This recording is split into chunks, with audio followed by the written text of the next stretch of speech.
So we again are here at the Animal AgTech Innovation Summit in Dallas, Texas, and I have a very special person I'd like to introduce y'all to. You are mainly focusing on startups, so tell us a little bit who you are, who you're here with, and what do y'all do? Yeah, so I'm Mikayla Mooney, and I'm with Ag Startup Engine. We do early stage ag tech investing from kind of pre-commercialization all the way to commercialization across the food and ag value chain. So livestock and animal health is a big portion of our portfolio, so excited to be here. I'll be on stage later today helping judge the startup pitch competition, but really just looking to connect with people that are doing really interesting things in the industry. And speaking of that, entrepreneurship has been on the rise. We've seen a lot of really unique things and technologies and businesses come out of the woodworks over the last few years. Talk a little bit about what y'all are seeing on the investment side.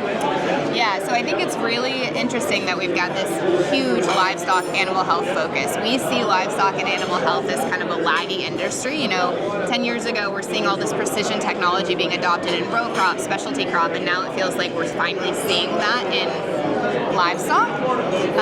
And I think more specifically, we're spending a lot of our time looking at labor challenges, whether that's on field, whether that's in the processing house, whether that's just managing barns, as well as just safety, whether that's from biosecurity risks or even worker safety, and how do you make sure across the value chain we're able to continue producing the food that we need to. Absolutely. And speaking of that, hoof and mouth disease is a prime concern, the screwworm, etc. So are you focusing mainly on businesses here in the United States, or are you working with collaboration with business coming abroad?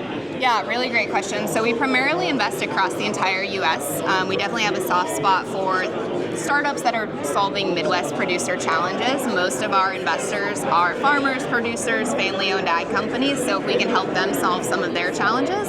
But what's really interesting, we're actually seeing a lot of our startups looking at international markets, as well as international startups wanting to come to the U.S. and enter the market here.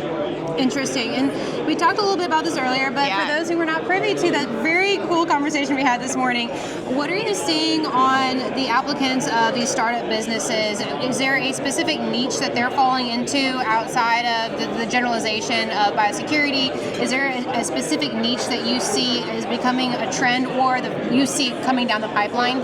Yeah, so I think if you look at startups in general, one of the most important things is the startups that are going to be successful are truly solving a problem and helping improve the bottom line. It's not just what can I add to the top line, but it's how can I improve your operational efficiency? How can I help you reduce costs so that you become more profitable? How can I help you get every dollar out of your operation? And so we're seeing a lot of startups that are taking that approach, whether it's in the barn, whether it's in the processing, whether it's in the feedlot. And I think those are the startups that we're seeing be truly successful because it resonates with producers. And they're like, oh, I can see how I would use this, and you're saving me quite a bit of money and helping me increase the margin on a per head basis. Absolutely. I think one of the sessions, there was a great quote that I heard is, innovation is only as justifiable as the value that they bring, but don't be solving a problem that doesn't exist. Yeah. And so I thought that was really interesting. For those who are maybe generally wanting to go down the entrepreneurship route and who are especially involved in technology and have that just unique mindset to be able to create such programs, what is some advice you'd give to those maybe students or young people who want to get into the industry? Yeah, being a founder and starting your own company is kind of brutal, so it's not for everyone. But I think if you're getting started, the biggest piece of advice I have is don't be afraid to ask for help. Like here in the Midwest, and I think ag in general, everyone is willing to have a conversation. They're willing to share their perspective, and they're willing to open up their Rolodex and connect you with someone who can really help you take your idea to something that's viable and a solution for a specific customer subset. And I think too often it's so easy to get caught in the, oh, it's not perfect yet, or I need to build it in a bubble, or I need to do this before I tell someone about it. And honestly, you're just delaying yourself from getting out there. And so get out there before you think you're ready, and don't be afraid to ask for help.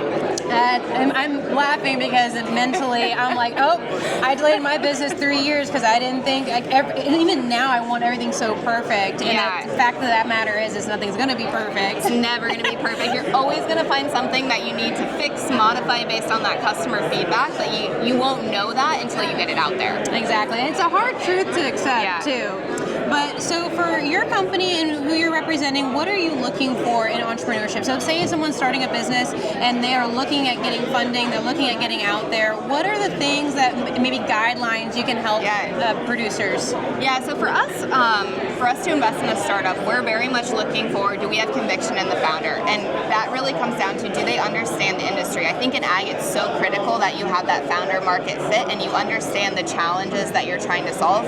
And it's so hard to come into ag when you don't understand ag, just because there's so many different dynamics. Each subset of ag operates completely differently.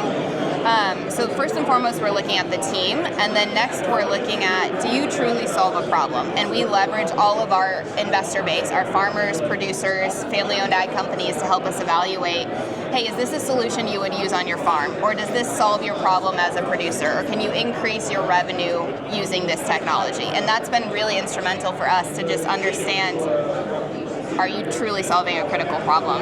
Well, and that's a beautiful point, because I was going to lead into my second question of, what are the biggest mistakes you see people make when they are approaching you? I think, well, there's a lot of mistakes you can make along the way.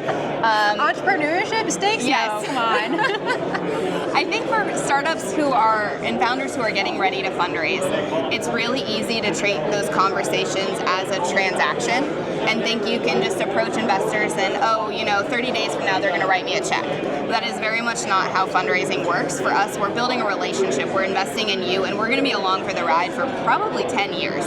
And so we want to feel comfortable with you, understand how you're thinking about things. So it takes much longer than founders think to fundraise, and it's very much, you need to start earlier than you think you do, build relationships before you come to someone asking for a check, and then once you have that check, how do you continue that relationship going forward? Because at some point, you're probably going to need more capital down the road, and you want your investors to stay up to date and want to reinvest in what you're doing. Absolutely, and you are hitting just point after point after point. I'm like, this needs to be like blasted all over the sides of semis.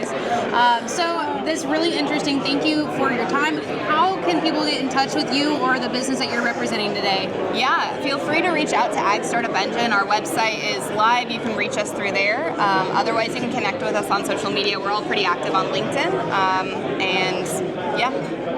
Awesome. Well, thank you for your time today. Thanks, Emma.